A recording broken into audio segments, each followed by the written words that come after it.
till the commencement of company, till the end of the company, whatever the procedure happens, whatever the legal aspect they have to follow, everything which is included in company law. The person who influenced to open a company, the person who supports, who stand as a backbone is called as promoter. Liquidation in the sense, if you want to wind up your company, you have to close your company, that part we call it as liquidation.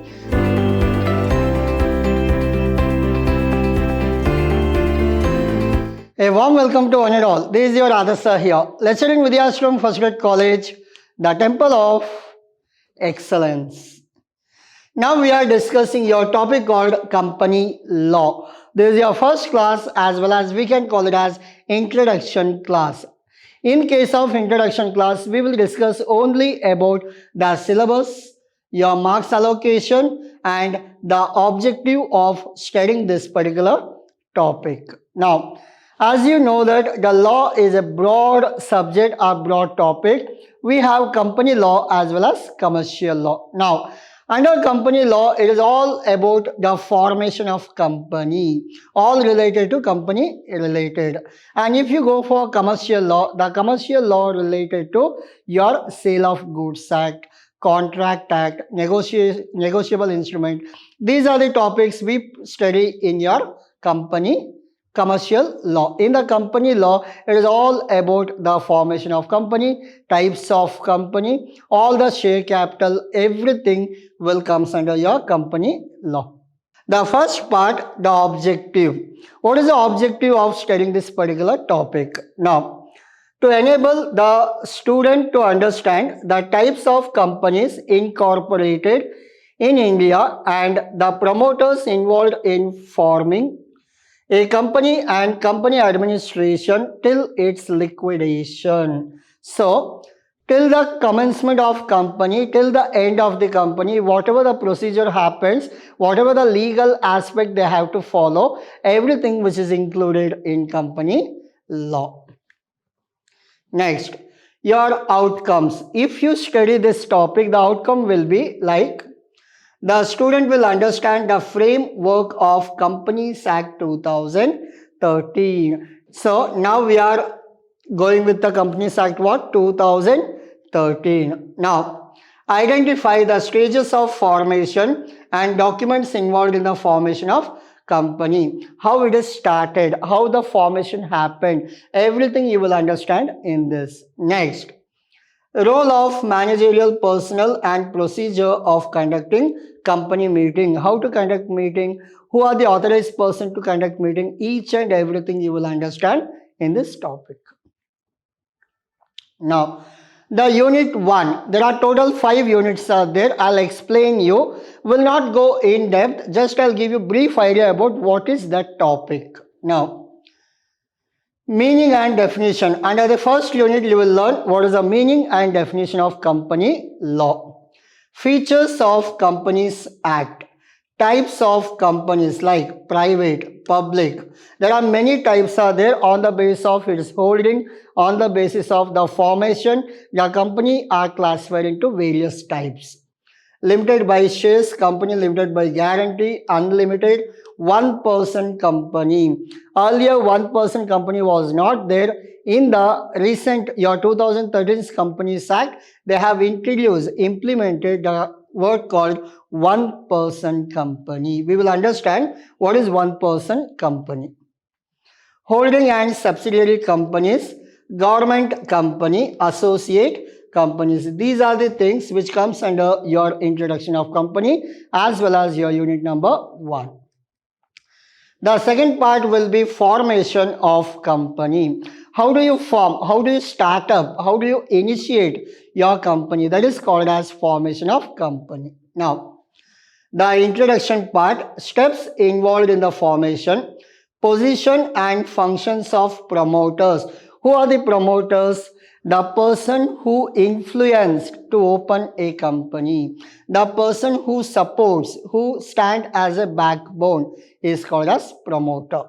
Meaning and contents of prospectus. We have prospectus. For example, If you want to buy any electronic item, the first thing what you will get? Prospectus. Under prospectus, they will give you all the details about that particular product. Similarly, in the shares also, if you want to sell your company shares means, you have to go with the prospectus. In the prospectus, all the details of company will be included. Not all the financial details.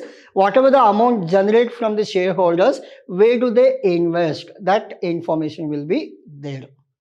Memorandum and association. So how do we call Bible for Christian, Quran for Muslim, as well as Bhagavad Gita for Hindus? Similarly, for company, the major thing is memorandum. Memorandum means it is a law copy. So as per memorandum, the company should run. Why? Because under memorandum, what is your name of the company? Objective, cause, members, shareholders, all the major details are included. What is your authorized capital? How much you can issue capital? Each and everything which is included in memorandum. Alteration. Once you're done with memorandum, the alteration part is little difficult. Difficult in the sense not to study, to do practically. So there are lots of procedures are there. You have to pass a special resolution, call for a meeting. They have to file the forms. After that, within certain 30 days, these are the procedures. If you follow, then you can go for alteration of MOA as well as AOA. Next, certificate of commencement of business. How do you commence your business? For that, what is the certification that will be understood? Formation of global companies. How the global companies are formed. That is called formation of global companies. Features and legal formalities. These are the things or topics which are included in formation of companies. Next, company administration. So what are the company administration in this? In this, managerial personnel, managing director, appointment. How do you appoint manager? Who is whole-time director? Who is independent director? And appointment of auditors, his qualification, duties, responsibility. Similarly, company secretary, qualification, appointment, right, duties, liability and removal. These are included in company administration. Hope you are clear. Good. And the fourth topic will be all about meetings. In your company law, the major topic always we call it as meeting. Under this, meaning of meeting, types of company meeting, importance, requisites, notice, quorum, resolution, what is voting, proxy, role of the company secretary in convening the meeting. These are the topics which are included, and whatever notes provided to you are given to you. That is as per the syllabus, whatever points they have mentioned, all the points are included. Liquidation of company. Once you're done with everything, your formation is over, meeting over, your related to directors, it is completed, memorandum and articles of association completed. The last part we call it as, that is your liquidation. Liquidation in the sense, if you want to wind up your company, you have to close your company. That part we call it as liquidation. We'll go in detail about liquidation while doing that particular topic. So these are your 5 units. As you know that your 60 marks will be your exam, 40 marks will be your internals. Total it will cover 100 marks. Hope you are clear. From the 5 units, you are supposed to score 100 marks. Syllabus is very less actually. Compared to your company law, they have not taken all the topic. They have taken few major topics that you are supposed to prepare and write for your examination. So I'll go back to your previous slides. If you want, you can take screenshot. So these are the objectives, your outcomes, unit 1, unit 2, unit 3, 4, 5.